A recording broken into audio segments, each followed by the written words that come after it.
Secularism को सबसे ज्यादा तेजी से लेकर चलने वाले लोग हैं वो कम्युनिस्ट हैं, हिंदुस्तान के लेफ्टिस्ट हैं।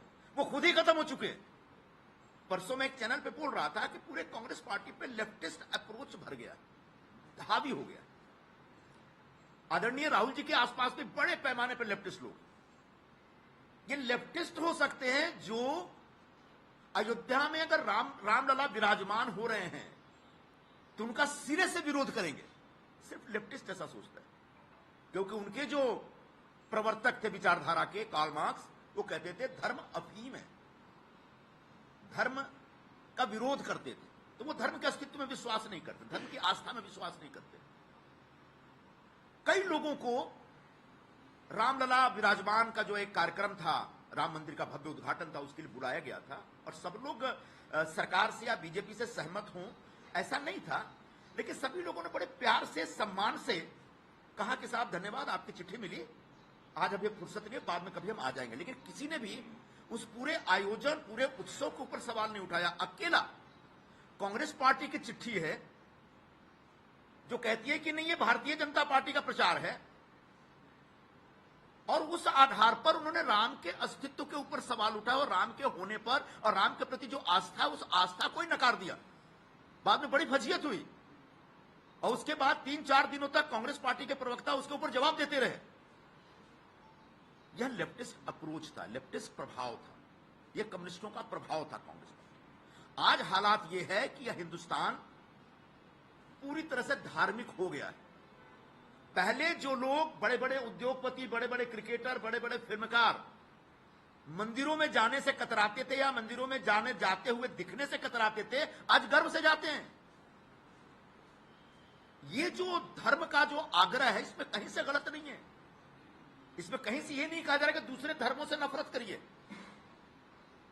बाकी धर्म के लोग भी उतना ही अपने धर्म के प्रति आग्रह रखते हैं, लेकिन यहां पर जो नेहरूवियन सेकुलरिज्म था, उसने कहीं न कहीं लोगों को, हिंदू धर्म को मुख्य धारा से बाहर कर दिया था। और हिंदू धर्म में आस्था रखना मतलब कोई गुनाह है या ब्लास्फेमी जैसा है, धर्मद्रोह है, इस प्रकार की एक भूमिका बन गई। आज कांग्रेस पार्टी वैचारिक स्तर पर अगर इस खांचे में देखें तो पूरी तरह से इरिलेवेंट हो गई, इस खांचे से बाहर हो गई। इसलिए लगातार लोग टूट रहे हैं, बिखर रहे हैं या अंदर अंदर कसमसा रहे हैं। तो वैचारिक आधार पर हालत खराब है, संगठनात्मक स्तर पर पूरा बिखरा हुआ है मामला। जो मुद्दे उठाए जा रहे हैं उन मुद्दों के प्रति कोई कमिटमेंट नहीं दिखता। सुबह कुछ बयान, शाम को कुछ बयान। जो नारे हैं ऐसे नारे हैं जो उनके घर में भी एक बार से दोबारा नहीं बोला जाएगा। न्याय का हक मिलने तक कितनी बार कोई बोल सकता है, कोई नारा है, और ये नारा लेकर के हम लोग निकल गए। उसका कारण यह है कि कांग्रेस पार्टी के शीर्ष नेतृत्व में बड़े पैमाने पर ऐसे लोग बैठ गए हैं जिनका जमीन से कोई नाता नहीं रह गया। जमीन पे क्या हो रहा है इसकी समझ नहीं है, इसकी पकड़ नहीं है। आधे से ज्यादा लोग तो आउटडेटेड हो चुके हैं, स्क्रैप मटेरियल है वो। ऐसे लोगों के हाथ में कांग्रेस की कमान है, तभी संजय निरुपम जो बोल रहे हैं उसको सुनने वाला कोई नहीं वहां पे, और उसका नतीजा कल निकला और आज आपके सामने हूं। तो ऐसी कांग्रेस पार्टी के समक्ष मैंने विषय रखा था कि साहब मुंबई, महाराष्ट्र में या कहीं पर भी अलायंस कर रहे हैं तो अपने अस्तित्व को बचाने का भी एक विशेष आग्रह रखिए। मुंबई में क्या हुआ, 6 में से 5 सीटें दे दी गई, इसका मैंने विरोध किया। यह विरोध करना कुछ गलत है। मैं कह रहा हूं कि इससे कांग्रेस पार्टी आने वाले दिनों में मुंबई में हमेशा हमेशा के लिए खत्म हो जाएगी। ये मैं सच बोल रहा हूं, और इस सच के लिए सजा ये दे रहे हैं कि आप संजय निरुपम को निकाल रहे हैं पार्टी से। अगर सच बोलना गुनाह है तो यह गुनाह मैं करने के लिए तैयार हूं, लेकिन इस सच को स्वीकार करने के लिए तैयार हो जाइए कि शिवसेना के सामने आपने पूरी तरह से सरेंडर कर दिया है। मुझे यह भी पता है कि जब मैंने खिचड़ी चोर का मुद्दा शुरू किया और शिवसेना पर जोरदार हमला किया, तो जो बची कुची सेना के प्रमुख हैं उन्होंने जोरदार दबाव डाला दिल्ली में कि अब तो संजय निरुपम को निकालिए आप। दूसरी पार्टी के नेताओं के कहने पर आप अपनी पार्टी के नेताओं को निकाल रहे हैं। ऐसे कांग्रेस पार्टी चलेगी और बचेगी आने वाले दिनों में? यह एक बड़ा प्रश्न है और जिसका जवाब मेरे पास है, आगे भविष्य नहीं है। मेरे पास सुबह से कई लोगों के फोन आ रहे हैं, मैसेज भी पड़े हैं साहब थोड़ा शांत रहिएगा, 2-4 महीने में सब ठीक हो जाएगा, कांग्रेस पार्टी का भविष्य है। और मैं कह रहा हूं कांग्रेस पार्टी का अब कोई भविष्य नहीं।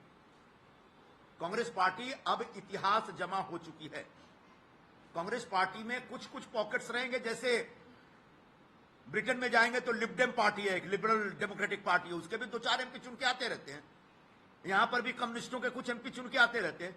वैसे ही 2-4, 5, 10, 12, 25, 50 ऐसे एमपी चुन के आते रहेंगे। लेकिन अब कांग्रेस पार्टी हिंदुस्तान की राजनीति की मुख्य धारा की पार्टी नहीं रही।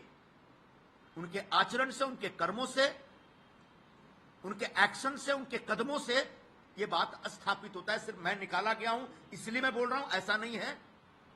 जिस तरह से पार्टी के अंदर कार्यकर्ताओं का, नेताओं का एक भयंकर असंतोष है उनके अंदर, क्षोभ है उनके अंदर, उसकी वजह से यह कांग्रेस पार्टी को आगे लेके जाना बहुत मुश्किल है। जो लोग वहां पे हैं, पता नहीं उनमें से कौन कब छोड़ के निकल जाएगा, इसकी भी गारंटी नहीं है। जो लोग मेरे खिलाफ बातें कर रहे हैं, जिनके हाथ में नेतृत्व दिया गया है, वो कब तक कांग्रेस में, इसकी गारंटी वो भी नहीं दे सकते। और आज जब ऐसी पार्टी जिसका पूरा गांव उजड़ गया है, उसके प्रधान के अंदर आप एक अहंकार देख रहे हैं। भयंकर अहंकार है आज भी, उजड़े हुए गांव के प्रधान का अहंकार। जब मैंने पिछले हफ्ते अनाउंसमेंट की तो महाराष्ट्र प्रदेश के जो प्रमुख हैं वो कहते हैं कि मी आला आमी आला भीखपन घालत नहीं, मतलब हम इसको भीख भी नहीं देते, इसको जाना है जाओ, वी डोंट केयर।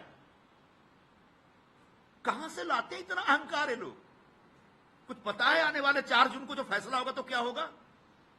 नीचे की जमीन पूरी खत्म हो गई है। दुष्यंत कुमार लिखे थे कि नीचे जमीन नहीं और उनको यकीन नहीं है।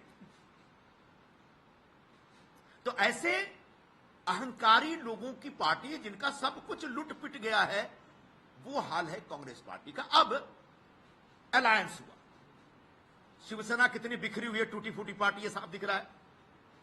शरद पवार जी की पार्टी का भी हाल दिख रहा है, कांग्रेस का हाल मैंने बता दिया। तो 3 लॉस मेकिंग यूनिट का मर्जर हुआ है।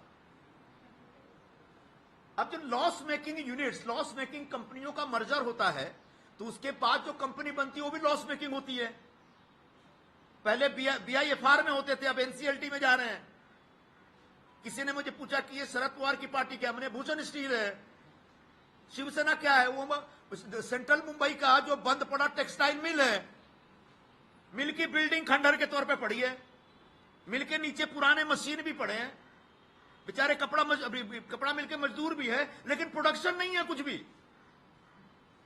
कांग्रेस पार्टी का हाल क्या है? बिहार के चीनी मिल की तरह है, गौरवपूर्ण अतीत है। बिहार में जाएंगे, छपरा में जाएंगे, सारण में जाएंगे, सोनपुर में जाएंगे, लोग बोलेंगे कि जबरदस्त यहां पे ये शुगर मिल हुआ करता था, बड़ी बड़ी बिल्डिंगें हैं, खंडहर हो चुका है। तो एक खंडहर हो चुकी पार्टी, एक खंडहर हो चुका मिल, बंद पड़ा हुआ टेक्सटाइल मिल, और भूषण स्टील की तरह एनसीएलटी में बिका हुआ एक तीसरी पार्टी। तो ऐसी 3 पार्टियों के सम्मेलन की वजह से, और 3 पार्टियों की हालत क्या होता है जब एक कंपनी जब बंद होती है ना, तो छीना झपटी चलती है, जिसको जो मिलता है वही बेच के उसको मोनेटाइज करता रहता है।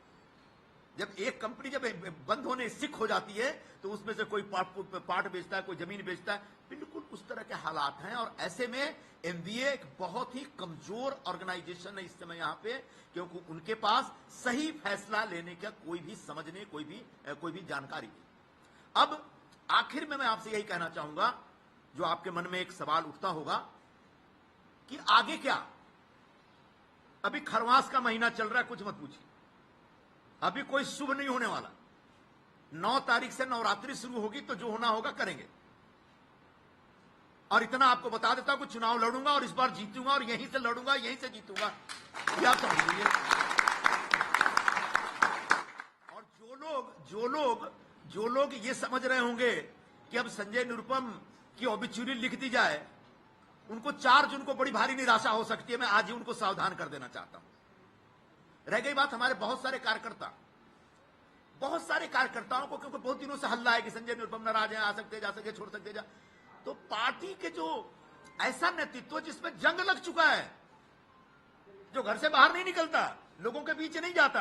ऐसे जंग लगे हुए नेताओं ने हमारे कार्यकर्ताओं पे, नेताओं पे जिले में दबाव डाला, तुम जाओ मत, ये करो वो करो, तुम्हारा बहुत उज्जवल भविष्य है। सबने पलट के पूछा कि भाई जब संजय निरुपम का ही भविष्य नहीं तो हमारा क्या भविष्य हो गया। फिर भी मैं आज अपने सभी साथियों को कहना चाहूंगा, मैंने कई लोगों